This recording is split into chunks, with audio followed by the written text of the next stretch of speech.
Looking at the shambolic state of the liberal West, many take comfort from the thought that things are getting so bad that it is only a matter of time before a determined band of nationalists creates a well-run but hardline political party whose campaigns and success will combine with the pressure of events to wake people up. Since white people are still the majority everywhere except South Africa and Kosovo, this starry-eyed narrative continues. It will then only be a matter of closing the gates, stopping the benefits, banning the burqa, and issuing a decree that they must all hot-foot it back to the third world, and we'll all live happily ever after. I don't enjoy ruining people's dreams, still less demolishing their hopes. Young men especially should have dreams, and the young women, without whom no nation has any future at all, should have hope. But dreams must be achievable, and hope must be based on reality, or together they all too easily create a mirage which leads good people to turn the wrong way, to go deeper into the desert, where they will die, along with their unachievable fantasies. So here is the blunt truth. There is no electoral road to the salvation of our people. That bus has gone. There is no way of turning things around this side of a catastrophic collapse. There is no possibility, let alone a painless way, of getting back to the normality that the boomers knew and allowed the political and financial elites to give away. Anyone who tells you otherwise may pretend to be a political leader, but they are asking you to believe in the politics of the tooth fairy and to waste your time, dedication, money, and your real last chance in pursuit of their hollow promises. A few of these self-appointed fake leaders may issue their siren calls out of unfounded optimism.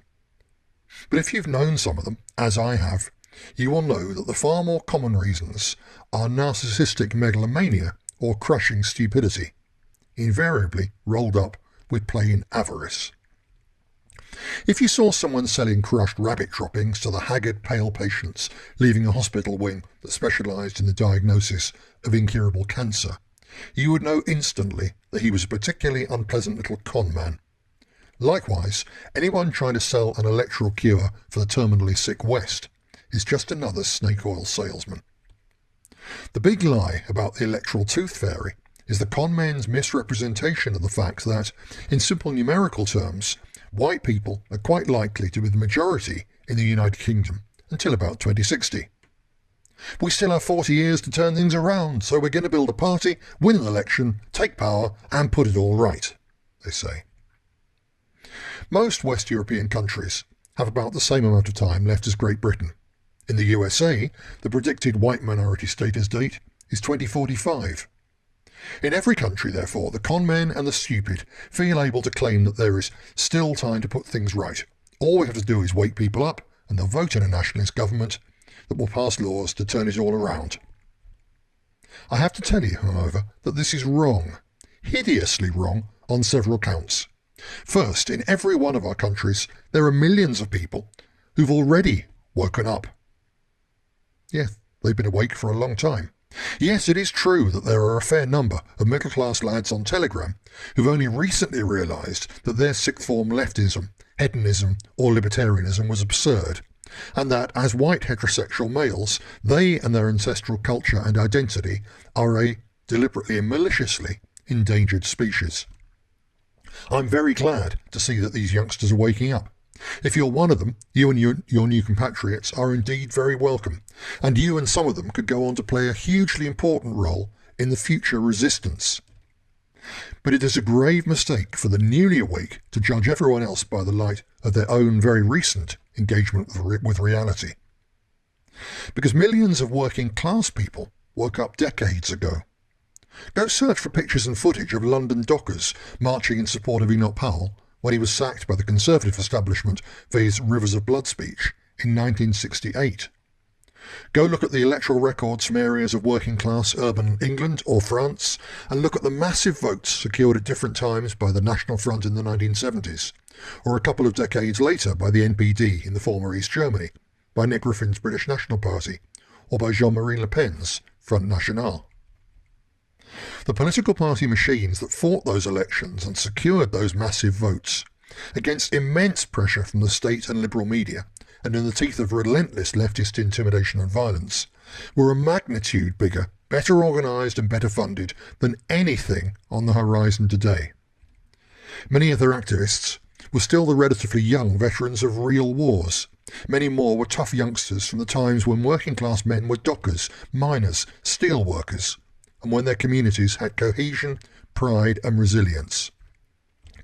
Inspired by serious intellectual movements, such as the French New Right, Grèce and their offshoots, many of them developed and implemented sophisticated reframing of their ideas so as to improve their image, the penetration of their message and electability.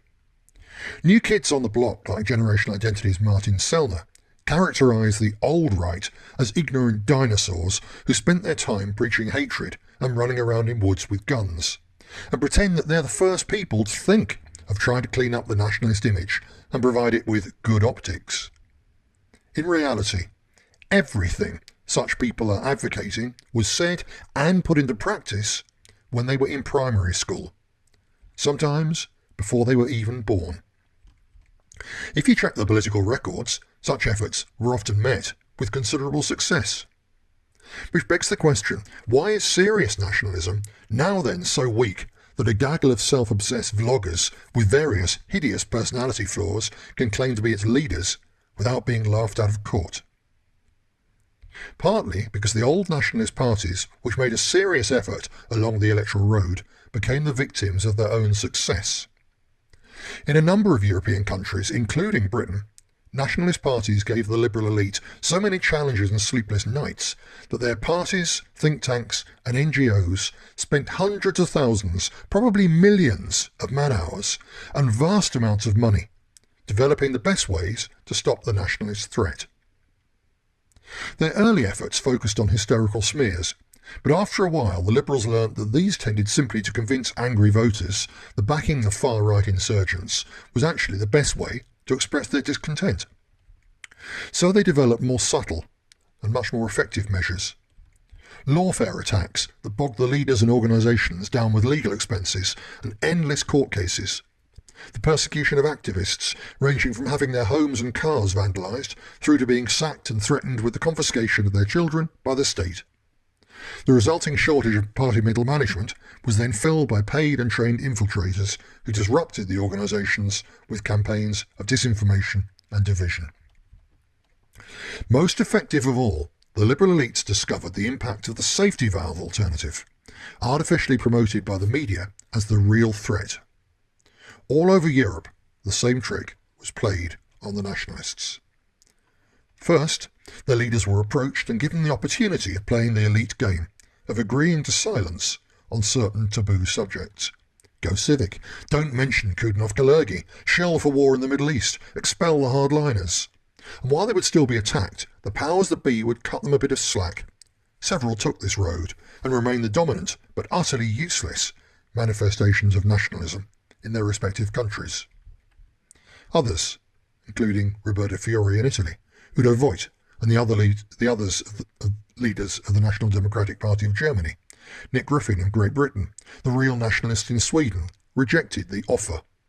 As a result of which, in addition to a war of political extermination being waged against them and their parties, every single one of them was confronted with the ruthless promotion of a respectable, electable, thoroughly kosher safety valve alternative. Lega Nord, the AFD, Nigel Farage's UKIP, the Sweden Democrats. With the active help of the liberal mainstream media, such parties were presented to the public as the best outlet for their concerns about mass immigration and related nationalist issues. The trick has been played over and over again. It has worked and it will continue to work. This factor alone means that the electoral road is a dead end for genuine nationalists. For the minute they come anywhere near any kind of breakthrough, someone else would appropriate just enough of their ideas and rhetoric to grab their votes and push them back, exhausted and demoralised by defeat, to the fringe. But there's more. Let us return to the question of people waking up. As already pointed out, many working class people, very often having to live cheek by jowl with the problem, woke up decades ago. Some of them even tried to do something about it through the ballot box and, as explained above, were blocked by what in the end became a very sophisticated and effective system response. These people haven't gone back to sleep, but things have moved on. Look at London, Paris, Birmingham, Berlin, Stockholm, Leicester, Marseille. The white working class communities that were the backbone of the electoral resistance to the early stages of the Great Replacement have simply ceased to exist. They've already been replaced, and most of the generation that remembered the old days and who worked so hard to sound the alarm are now dead. Coming down the age scale, the survivors of these communities and those times have not gone back to sleep, but you can speak with any of them, millions upon millions of them, and one short phrase will come up time and time and time again. It's too late. Among those who've woken up more recently, scratch the surface and you'll find another factor in the surrender: fear. Millions more, including the vloggers and chatroom warriors who hide behind ridiculous pseudonyms, are wide awake, but know full well that to get active in a demonised national party could lead to the loss of their careers, homes, families, or, even worse to the bourgeoisie, their social status. Anyone who tells you that they're going to build a power-winning political party out of such a population, riddled with despair and rank with fear, is either a monumental fool or simply after juvenile adulation, and especially your membership fee. Still, let's be generous and pretend for a moment that we're only dealing with fools rather than grifters. And let us look at the practical obstacles along the electoral road, a path of which several of our closest Templar colleagues have decades of detailed knowledge. Let's say you form or join a new party.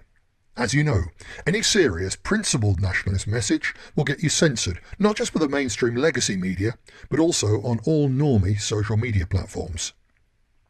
That means that the only ways to get your message across are platforms where you speak almost exclusively to the converted, or through old-fashioned street activism, stickers, leaflets, posters, and perhaps a party paper. This means that it will take you at least 5 years to build an effective national structure, to beat rivals, and to win over their best activists. During that period, your leader and close colleagues must be willing to crisscross the country, attending 3 or 4 meetings a week, 50 weeks of a year. And you, or your organisation, must be willing and able to fund this level of activity. Unless your leadership is actually working for the state and hence enjoying some degree of protection to help them operate their honeypot, even holding meetings will be a never-ending war. Landlords will be threatened with firebombs or losing their licences. You'll need a backup venue booked every time for the occasions when you lose your first option. To keep them secret until the last minute, you'll have to tell supporters to meet at public landmarks. Once your local officials manning such redirection points have been battered a few times by Antifa, you'll have to put a full security team on them, which means more split lips and black eyes, and prison cells when you organise to pay the left back in kind. At which point, you'll learn the value of those rough, bull-necked working-class heavies that the Martin Sellners of the movement so despise. Those precious optics of clean-cut college kids in designer trainers will be replaced, once again, by boots and tattoos. And whatever damage it does to your image in the eyes of timid voters, you will have no choice but to welcome them, or to be physically crushed by the system's plausibly deniable militia thugs. Then there's the administration work. It's got to be done to a professional business standard. And the few people you'll find willing to handle the boredom and also to do the job well will include security service infiltrators, as has happened to every movement from Mosley's onwards. Nor is it just a matter of having a good-looking website. There are the emails, the bulletins, the podcasts, the videos, and the printed publications, without which your party will stay on the same level as dozens of other one-boy band competitors online. As you get to a steady base of a couple of thousand paying members and a bit of money, you'll be assailed constantly by the jealous and by the crooks. Long before that, you'll attract the attention of the far left. And it isn't just a matter of ideology. They're running a fundraising business, and the stock in trade they show their donors is their ability to fight you and your activists, to dox your members, intimidate your venue owners, pressure your service providers, and close down your bank accounts. Still, let's pretend further that your new party survives all that and prospers to the point that it is the focus of the united effort of pretty much every serious and constructive nationalist in the country. The next 10 years will then be taken up getting your party's name, key policies and effectiveness known to the public. At this stage, as you become a political threat, You will suffer intimidation, not just by the left and the state. Infiltration, not just by the left and the state, but by local political mafias. You see, as you step into electoral politics, you're not just going to head with rivals for votes. Local councillors are paid, in many areas rather well.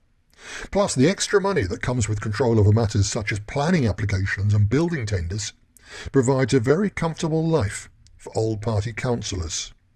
So they will fight you, not just because they don't like you politically, but because you're a threat to their business interests, to their status, to their ability to employ a mistress or a boyfriend and get sneaky blowjobs in the office at taxpayers' expense.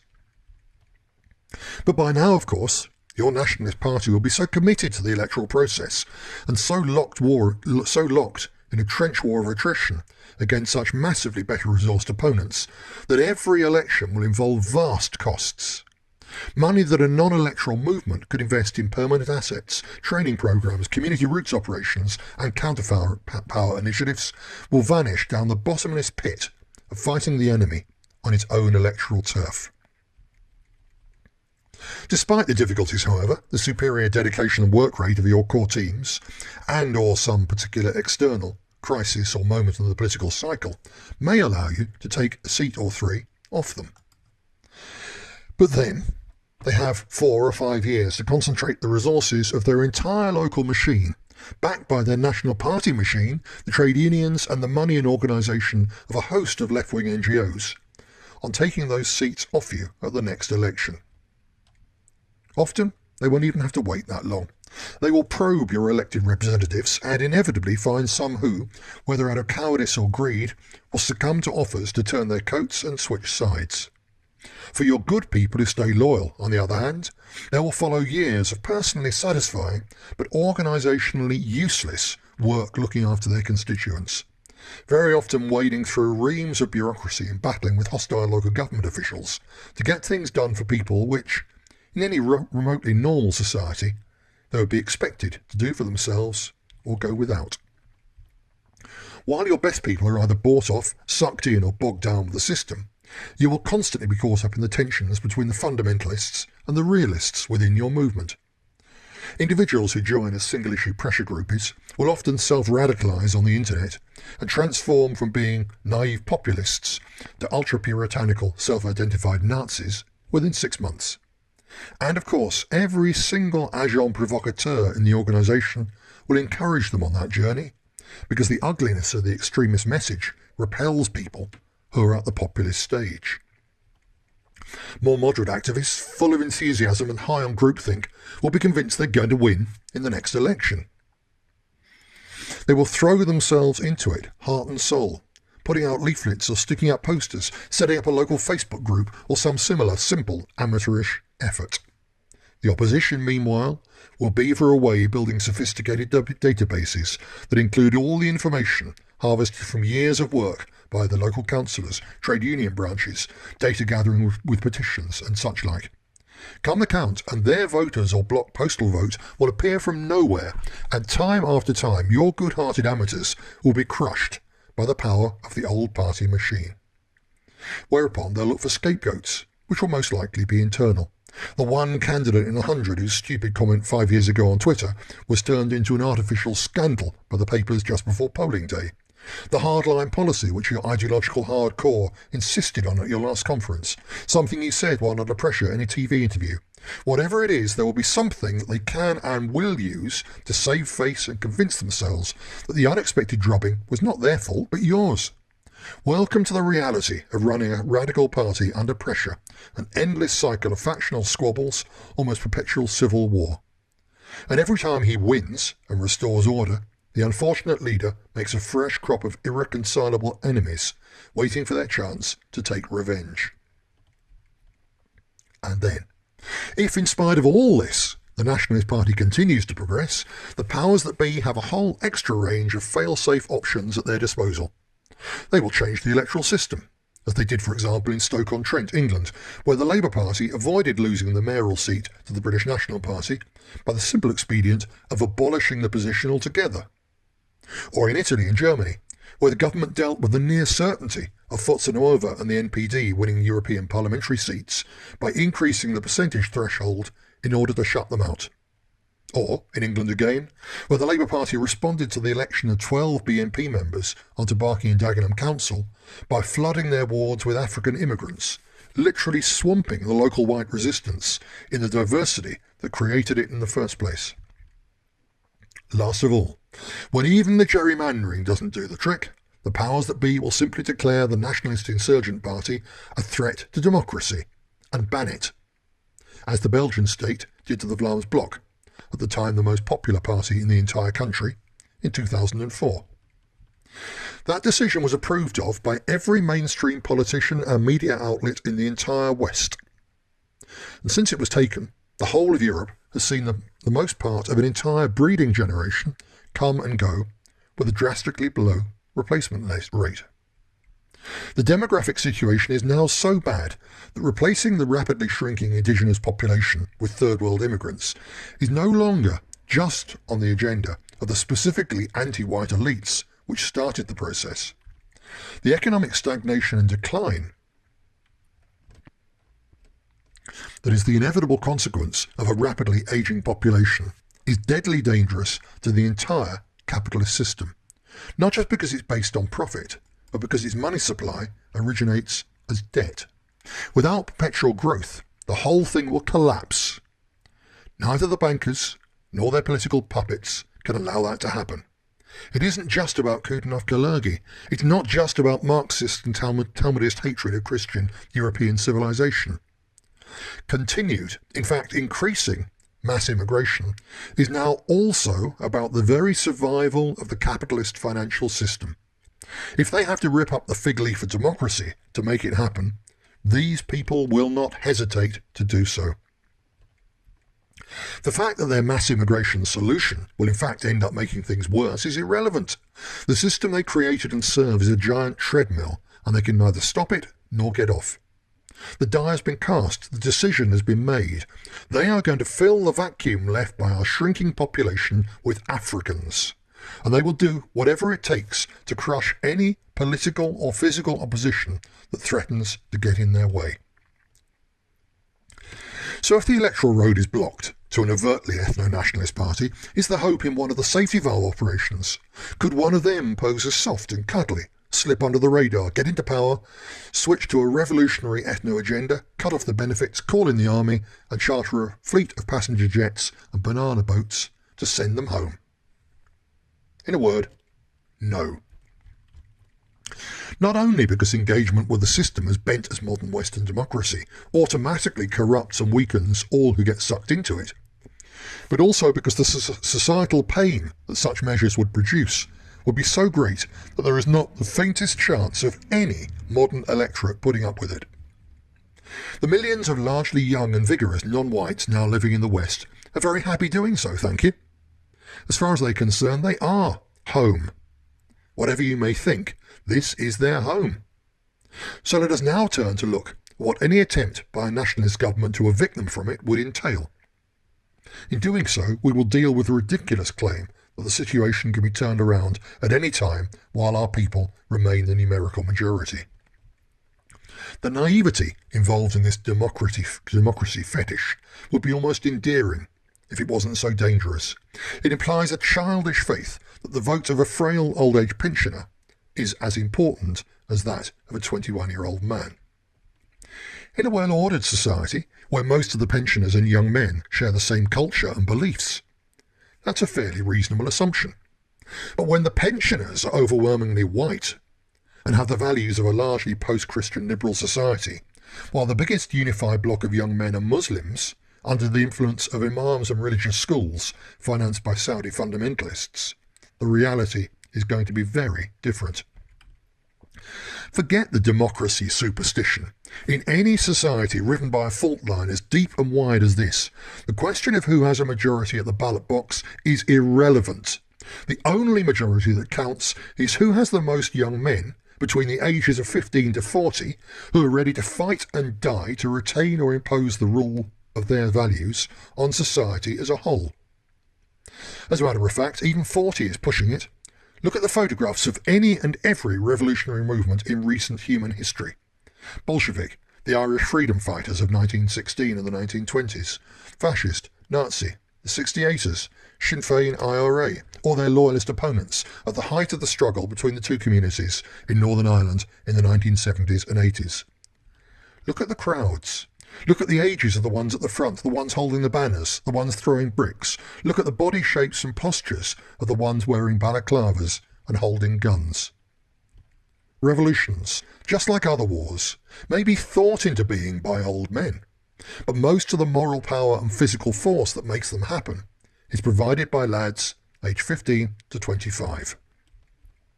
To kick them out would not only require hardline nationalists acquiring state power, it would also mean winning a brutal civil war. Even if it started tomorrow, that war would pit millions of young, aggressive immigrants, rapidly united under the banners of radical and already militarised Islam, against a disjointed rabble of ignorant, beer-bellied, loud-mouthed, drunken gobshites and keyboard warriors who, for all their encyclopedic knowledge of the JQ and the science of racial differences, live in terror of being doxed. I'm sorry to have to be so blunt about it, but the notion that the young men of Europe are at present collectively capable of going toe-to-toe with the forces that would emerge from an alliance of the liberal elite, their Antifa militia, and millions of young Africans and Islamists is utterly ridiculous. What was done in the past is gone. What will come in the future is a matter for the future. We have to understand the here and now. The young men of the West have been demoralised, brainwashed, pussified. There is no possibility of them having the numbers, the guts or the skills to fight, let alone to win, a bloody street-by-street, long communal war. Such a conflict doesn't just involve killing industrial numbers of your enemies. It also comes down to scraping the brains of your comrades off the walls and collecting the body parts of your grandparents and children from the gutters. One day, it will be different. The time will come when the pain of what is ahead will combine with the work of nationalists who resist the temptation to chase fairies to produce a new generation, dominated by young men both able to fight and willing to die. Those who have survived to that point will again be the sort of Europeans who once bestrode the world. But not now. Political power grows out of the barrel of a gun, wrote Chairman Mao. In a softer society than China, in which millions had already died through Japanese invasion and a civil war, he might have suggested that it grows out of a baseball bat or a Molotov cocktail, but he would never have been so foolish as to suggest that the political power to decide to expel millions of people and turn back a demographic clock that has been ticking for 70 years could ever grow out of a ballot box. Taking Britain as an example, 2020 saw the moment in which the babies born to the indigenous majority became the minority of newborns. So when it comes to the peak fighting age between 15 and 25, the Brits will be the minority in their own homeland, not in 2060, but in 2040. Of course, it's true that some of the new majority will be Poles and other Eastern Europeans of Christian stock who may reasonably be expected to take our side and to be very good on it. But they will also have dual citizenship and close ties to their ancestral homelands, whose rulers haven't taken leave of their senses and then turned them into multicultural slums and civil wars waiting to happen. So as the economies of the divided, fast-aging West sink, and as the quality of life and security deteriorates, more and more of the East Europeans will pack their bags and head for home, taking their children with them. Additionally, it is absurd to think that all our people will ever be on our side. The political left includes many who absolutely hate traditional European culture and are riddled with white self-hate. They don't chant, hey-ho, Western culture's got to go, by accident or for nothing. But when things get really bad, even they will be forced onto our side, some will say. To which one must respond by pointing to the demonstrations and campaigns to save convicted Third World rapists from deportation back to their places of origin, when even feminists support male rapists just because they're black or brown, It is beyond ludicrous to pin any faith on the idea that the left will wake up and see the light. Rather, it is more realistic to conclude that the more the ethnic minorities, propelled by the organisational power of radical Islam and the institutional clout of cultural Marxism and Talmudic anti-white racism, gain in stature, status and physical power, the more cowards and opportunists in our community will convert to Islam, becoming Muslims to avoid trouble or to get on the winning side. If you doubt that this can happen, take a look at what is already happening in our prisons. A further difficulty is posed by the fact that every liberal government in the world, particularly those of Western Europe and North America, would immediately join hands with every leftist, Zionist and globalist-backed NGO in the country and beyond to isolate, pressure and subvert any nationalist government that tried to stop immigration, let alone started to send them back. Left-wing trade unions and mass demonstrations by students, immigrants and every bleeding heart in the country would bring chaos to the streets, while globalist banks and currency speculators would crash the economy and trash the currency. Perhaps 30 years ago, the police, the military and the intelligence services could have been relied on to help the beleaguered government stand firm and carry out the democratically expressed wish of the elderly majority. But not now. Together with every other institution in the country, they have been captured by the liberal left. You've seen their virtue signalling stunts. Recruitment posters showing praying Muslims or compassionate snowflakes as ideal recruits, or forces members compelled to prance around in uniform and degrade themselves on pride parades. These are not accidents or matters of little consequence. They are the external symbols of the politically correct cancer that has turned all of the institutions which wield power or influence in our society into zombies. They would only have to pick up the slightest hint that a populist government was actually going to act in defence of the old nation they so detest, and all of them would band together to tear it to pieces. We must also consider the likely attitude of the decent ordinary people, who the electoral road merchants claim will one day vote for a nationalist government that will apparently wave a magic wand and send them all home. Such an event will be like Brexit on acid, and the liberal left minority reaction to it will be like the Remain campaign on crystal meth. Much of what they said and threatened would be scaremongering, but any attempt to force millions of immigrants, primarily aggressive young Africans and well-organised and fanatical radicalised Muslims, would produce problems that were all too real. Entire neighbourhoods would go up in flames. The physical resistance would rapidly escalate from violent demonstrations to low to medium-level civil war. While working-class communities burned on the front line, the bourgeoisie would find other things even more worrying. Property prices and the economy would nosedive.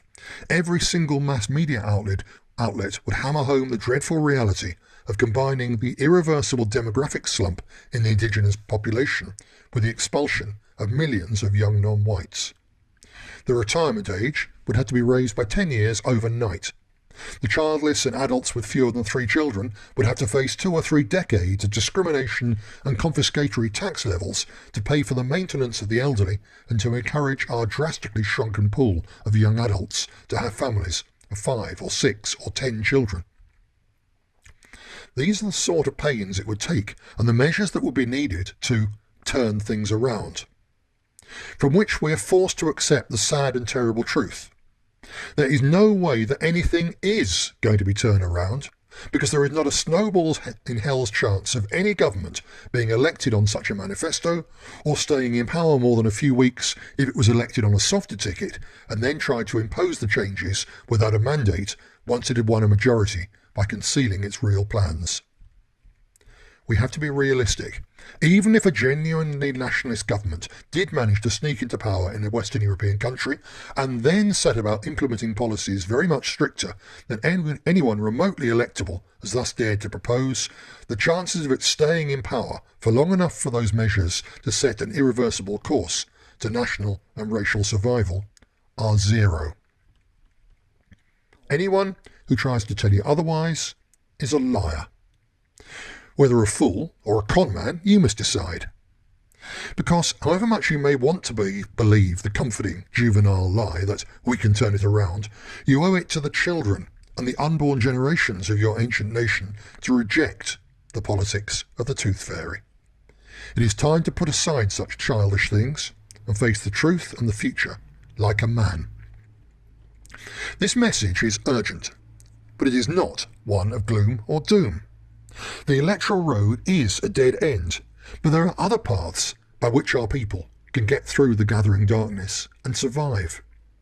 The electoral tooth fairy merchants are not just wrong, they're also extremely dangerous, because if inexperienced or naive patriots buy their nonsense, it diverts energy, funds and resources from the many constructive things that could and should be done to prepare for and overcome the existential challenges ahead. Worst of all, to stay bogged down in electioneering in pursuit of fantasies of unattainable and unwieldable power would waste time. And there is no time to lose. When I say that there is no electoral road, I am not saying that the alternative is armed struggle. Far from it. The vital mission of this and the next generation is not to contest for power in the dying days of the liberal system, but to get our people away from the liberal system.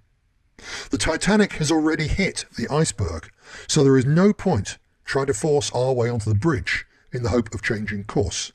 Still less in trying to rearrange the deck chairs. Our job right now is not to fight others, or even to keep on trying to wake people up. Our purpose and actions must be to build life rafts for those few who are already awake and prepared to do something about it. The path we must take in the time we all now see coming involves neither the ballot box nor the Armalite. It must instead be about 1,000 initiatives to give our community the heart, the stomach, the head and the youthful vigour to survive and then to prosper in the dark days ahead, as the great chastisement for the mortal sins of liberalism is meted out to the old world. Deus Vult.